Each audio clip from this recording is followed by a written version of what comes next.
अब है हमारे पास क्वेश्चन नंबर 17। तो क्वेश्चन नंबर 17 में यानी हम किस तरीके से सॉल्व करेंगे, कहता है calculate dynamic viscosity. Dynamic viscosity हमें कैलकुलेट करनी है। अब डायनामिक विस्कोसिटी मतलब क्या? डायनामिक विस्कोसिटी मतलब होता है म्यू, इसको हम कहते हैं डायनामिक विस्कोसिटी, और ये हमें फाइंड आउट करनी है। कहता है calculate dynamic viscosity of an oil which is under used for lubrication between a square plate of size 0.8 into 0.8 metre. तो एक स्क्वायर प्लेट है, ठीक है, ये हमारे पास एक स्क्वायर प्लेट है जिसका साइज़ उसने दे दिया है 0.8 इंटू 0.8 मीटर। मतलब स्क्वायर का एरिया हम निकाल सकते हैं। Area of square is side square, side मतलब 0.8 इंटू 0.8, तो ये 0.8 स्क्वायर जो कि आता है 0.64 मीटर स्क्वायर। हम यहाँ पे साथ साथ देखते भी चलेंगे। तो ये 0.8 स्क्वायर, ये आता है 0.64। तो हमने इसका एरिया भी निकाल लिए। तो अब ये जो प्लेट है इसको कहता है कि एक इंक्लाइंड प्लेन पे रखी हुई है। तो ये हमारा एक इंक्लाइंड प्लेन बन गया, ये एक इंक्लाइंड प्लेन बन गया। इसके ऊपर में रखी हुई है एक ऐसी प्लेट, और इस प्लेट के और इस प्लेन के, ये है हमारी प्लेट, यह है हमारी स्क्वायर एक प्लेट, और ये जो है हमारा प्लेन, इसके बीच में एक ऑयल है। इस ऑयल की हमें viscosity, dynamic viscosity mu find out करना है। तो क्वेश्चन में बोला है कि बिटवीन डायनामिक विस्कोसिटी कैलकुलेट करो of an oil which is used for lubrication between a square plate of size 0.8 into 0.8 metre and inclined plane with an angle of inclination 30 degree. जो inclined plane है, ये हमारा inclined plane है, ये है 30 degree. The weight of square plate is 300 Newton. ये जो plate है हमारी, इसका वेट, ये जो है वेट, ये है 300 न्यूटन, इसका वेट है 300 newton. And it slide down the inclined plane with a uniform velocity of 0.3 metre. और ये जो रहता है प्लेट, ये स्लाइड होती है, ये नीचे घिसरती है, नीचे सरकती है विथ ए वेलोसिटी, जो कि एक सिंपल सी वेलोसिटी के साथ नीचे घिसरती है, यहाँ से इस साइड ऐसा नीचे आती है। तो ये जो वेलोसिटी है u है ना, ये है वेलोसिटी 0.3 मीटर पर सेकंड। ये हमारी सिंपल सी वेलोसिटी है, या टेंजेंशियल वेलोसिटी हम इसे कह सकते हैं। The thickness of oil film is 1.5 mm। उसके साथ में उसने ये दिया हुआ है कि the thickness of oil film is 1.5 mm। तो जो थिकनेस यहाँ पे बताई हुई है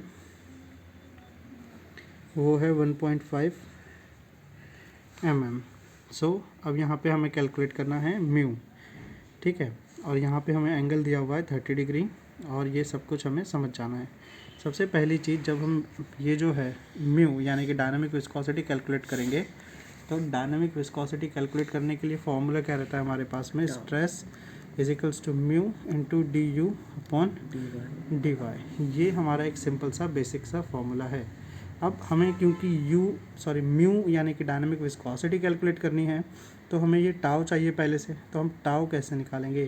तो ये टाउ मतलब stress is equals to load upon area. Load मतलब फोर्स अपॉन एरिया। तो यहाँ पे हमारे पास फोर्स अपॉन एरिया इस तरीके से निकालना पड़ेगा। तो यहाँ पे फोर्स क्या होता है ना। तो अब हमारे पास यहाँ पे फोर्स क्या होता है, तो फोर्स यहाँ पे निकालने का एक बहुत सिंपल सा रूल रखा है कि बोलता है एफ कॉज थीटा। फोर्स के लिए हम हमेशा से एफ कॉस थीटा यूज़ करेंगे अपॉन एरिया। एरिया तो ऑलरेडी यहाँ पे गिवन है कि एरिया हमारे पास 0.64 है, तो ये 0.64 हो गया। फोर्स की अगर बात की जाए तो फोर्स यहाँ पे कितना है, तो force is equals to weight. ये फोर्स जो रहेगा ये वेट के ही इक्वल रहेगा। तो force is equals to weight मतलब 300 कॉज। और बात रह गई थीटा की, तो हम थीटा कितना यूज़ करेंगे। तो यहाँ पे जब हम थीटा की बात करें तो ये थीटा कितना होगा हमें ये समझना पड़ेगा। तो ये फोर्स जो है W, यही हमारा फोर्स है। अब यहाँ पे थीटा हम देखेंगे कि यहाँ पे कितना बन रहा है, यहाँ पे कितना एंगल बन रहा है, हम ये देखेंगे थीटा फाइंड आउट करने के लिए। तो हमको ट्रायंगल की प्रॉपर्टीज़ समझनी पड़ेंगी। ये है 30, हमको दिख रहा है ये 90 बनेगा, ये हमेशा से ये पॉइंट 90 बन जाएगा। तो 30 90, है ना, 120 हो गया। और एक ट्रायंगल पूरा कितने का होता है, 180 का, तो बचा हुआ कितने का रहेगा, 60 का। ये हमको समझना पड़ेगा, है ना, कि ये 90 और ये 30, ये 30 उसने बोला, तो ये समझ जाना ये हमेशा से 90 का रहेगा, तो ये 30, तो ये भी कितने का रहेगा, 60 का। समझ में आ गया अच्छे से। ये प्रॉपर्टी का हमको यूज़ करते हुए डायरेक्टली यहाँ पे 60 लेना है। और एरिया 0.64 हमने ले लिए। अब यहाँ से हम टाउ यानी शेयर स्ट्रेस निकाल सकते हैं। तो शेयर स्ट्रेस कैलकुलेशन के लिए 300 इंटू cos 60 डिवाइडेड बाय 0.64, और ये हमारे पास आ जाता है 234.375 न्यूटन पर मीटर स्क्वायर। तो ये हमारे पास आ गया टाउ, मतलब शेयर स्ट्रेस। शेयर स्ट्रेस आ जाने के बाद हमको एक चीज़ समझ जाना है, डी यू मतलब क्या। ये डी यू मतलब चेंज इन वेलोसिटी। तो वेलोसिटी में चेंज, यहाँ तो वेलोसिटी चेंज हुई ही नहीं है, वेलोसिटी एक ही रही है, वी ही रही है, तो यू ही रही है, जो इसकी वैल्यू 0.3 है। तो ये जो वेलोसिटी है इसे ही हम चेंज इन वेलोसिटी कह देंगे, ठीक है। या फिर कोई अगर सिंपल में ये समझना चाहे कि चेंज इन वेलोसिटी मतलब v माइनस यू होता है, ठीक है, या फिर हम कह सकते हैं u माइनस वी होता है, जैसा भी आप समझे इसको उल्टा पुल्टा करके। तो यहाँ पे सिंपल u दिया है, ये ही हमारा चेंज इन वेलोसिटी है। dy मतलब चेंज इन थिकनेस या चेंज अलोंग y डायरेक्शन। तो यहाँ पे t दिया हुआ है, एक ही t है, तो ये ही हमारा dy बन जाएगा। तो हमारे पास सारी वैल्यू है, अब हम यहाँ पे पुटअप कर देंगे।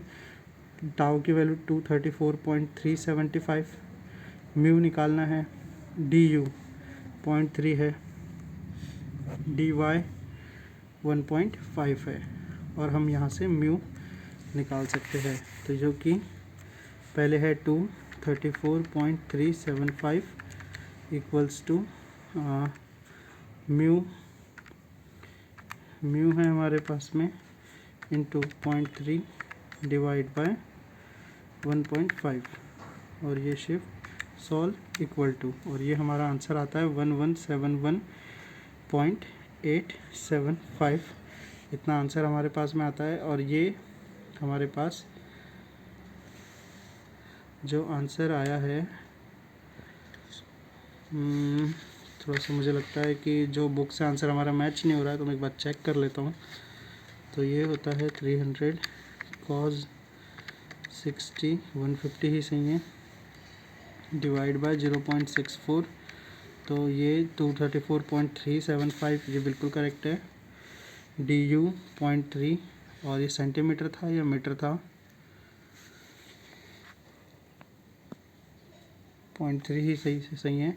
अच्छा, ये 1.5 mm है, जिसे मैंने मीटर में नहीं बदला है, तो 1.5 डिवाइड बाय 1000 होंगे ये, तब ये हमारा मीटर में कन्वर्ट होगा। तो ये 1.5 के नीचे हमें एक 1000 लगाना पड़ेगा, ठीक है। तो इसके अकॉर्डिंगली अब जो है हमारे कैलकुलेशन कैसा आएगा, हमारा रिज़ल्ट फिर चेंज होगा। ये रहेगा 234.375 alpha equal to mu unknown into 0.3, नीचे में आ गया 1.5 डिवाइडेड बाय 1000, और अब ये सॉल्व इक्वल टू, तो ये आया है 1.17, ये आया है हमारे पास अब ये 1.17 न्यूटन सेकंड पर मीटर स्क्वायर। म्यू की यूनिट हमेशा से आपको याद रखना है, जब भी आएंगे इस क्वेश्चन में तो न्यूटन सेकंड पर मीटर स्क्वायर में आएगा। फिर हम इसको पॉइस में अगर लाना चाहते हैं तो हम इसे 10 से मल्टीप्लाई कर देंगे, तो ये पॉइस में आएगा।